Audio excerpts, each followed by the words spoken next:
If you like this video, make sure to subscribe to Downfall Network for more cool content.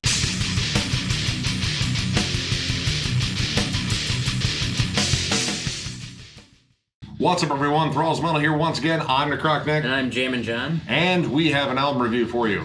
And this is definitely something diving into more of the underground here. We're going to review Black Magnet's new album, actually their debut album, Hallucination Scene. This came out on the 4th of September on 20 Buck Spin, and this is a one-man industrial metal project. James Hammontree. I believe he's from Chicago, or at least he recorded in Chicago. There's very limited information on this other than I have the CD, I listened to the CD, I know it exists, and it is definitely industrial metal, and it is a huge throwback to a lot of stuff I listened to in the 90s. And pretty much starts right away with the opening track, Divination Equipment. Pretty much take Godflesh and then blend it with more Godflesh and maybe sprinkle in some Helmet, and you have the opening track. This is nasty, dissonant, layered industrial metal. The drums are gigantic sounding, very much artificial. There's no getting around that this is a drum machine. Right. Oh yeah, by far. And I mean, that's this on is purpose. this is like a Casio keyboard drum sample thing, Except like filtered through TV static and machinery noise. It's very much in the vein of, you know, Godflesh, of course, but like 90s industrial. Like this is a huge throwback. Like if I was 16 and desperately looking to fit in somewhere, I'd be at the goth club trying to get somebody to buy me shots, but I'm not 16. Big titty goth chicks. I don't know if he'd necessarily play this. I think he'd play Tybo Negative over this, but sure, if they appreciated the heavier stuff. Yeah. This thing is all about atmosphere. It's a relatively short album, too. It's only a little bit over 25 minutes, but it is pretty much packed with all sorts of nods to this guy's influences, namely Ministry is in there. The song Punishment Mat, only about 1 minute and 30 seconds, and pretty much screams like punk meets industrial metal. Very much like, you know, Discharge and Pitch Shifter kind of smushed together. Yeah. Reminds me of something that could have been on the Strangeland soundtrack. Yeah, or like Mortal Kombat. Yep, or the Crow, or... Yeah. All these things. It's pretty much... I don't necessarily want to call it goth because it doesn't feel very gothic. It isn't all about that, you know, romantic depression or... Yeah, no way. It's more about the disturbing, kind of angry... scathing atmosphere. Yeah. Neuroprophet. Excellent song. This one actually has a real discernible riff in it, and when it comes down to the guitars on here, they are muddy, but they fit with the feel of the music. They also kind of blended in with the bass. Sounds like plucking a really down-tuned guitar with like a lightsaber. Yeah. Yeah. Actually, to me, the bass sounds like it's more percussive, like they're just hitting the bass with a hammer and recording it. And then underneath that, you have a layer of just extra low synths in the mix that just make it sound even grittier. And in between there, of course, you have loads of static, machinery noise, maybe a lawnmower. It's, you know, just sounds like a weed whacker hitting up against like plastic siding on like a kid's playhouse or something. I swear it's my junior year of high school. I really, it took me back. I used to hang out in goth clubs all the time, and this is a lot of the stuff that at least one of the DJs would play. He liked a lot of the deeper cuts. My buddy Mark rented the top of the All Risk Insurance building on Main Street there, and this just reminds me of parties at his house. The basement at Frankie's? Yep, the basement at Frankie's. Yep. Now, the nods to Nine Inch Nails come on the song Trust Fucker. That is the name of the song.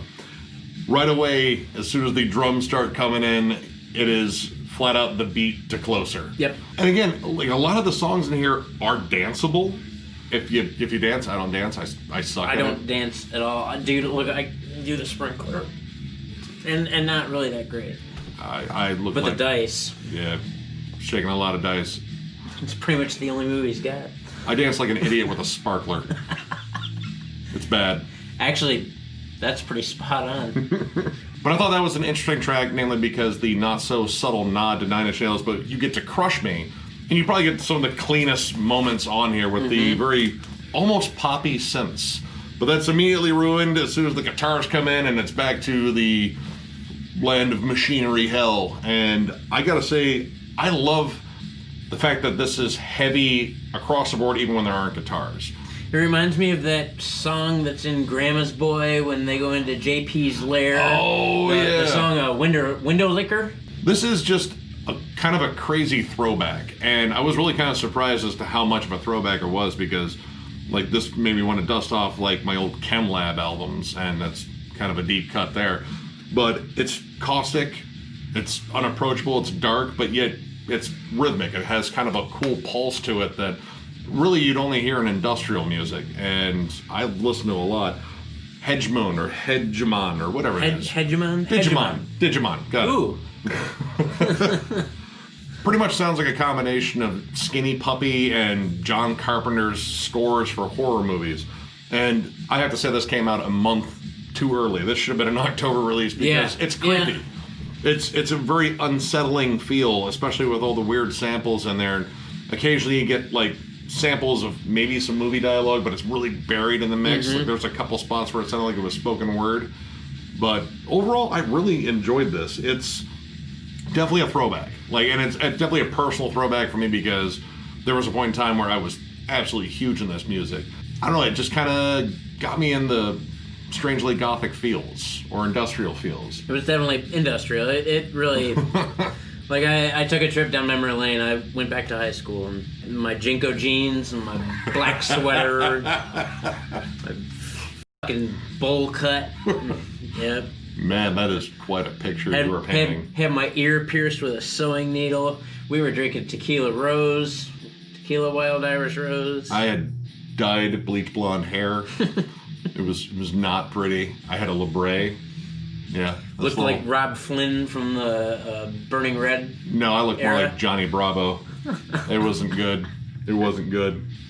But I really enjoyed this listen overall. I think it's, again, a fun nod to older stuff, but this is really kind of fresh and new in a way. I like the fact that it's a one-man project, and he really labored the production here. He made sure it was pretty much made to be as caustic as hell.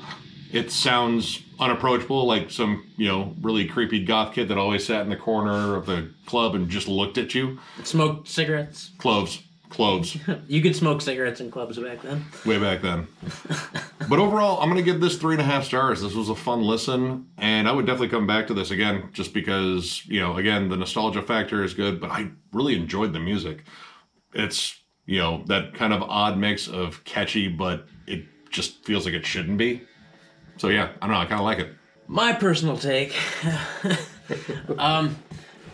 First of all, I'm going to give it 2.5 stars, mostly for the trip down nostalgia lane. I never really got into industrial music whatsoever. I listened to Nine Inch Nails and Filter and Stabbing Westward and a little bit of Manson, although I was never a Manson fan. Same. The music isn't up my alley. But I will say for, what his influences were, he was definitely spot on. Oh, he definitely hit the bread and butter of what industrial music is. So props to that. It's just not really my bag. So if you enjoyed the review, give it a thumbs up. And if you are new to the channel, subscribe, because we do stuff like this all the time. All the time. Catch you later. Later.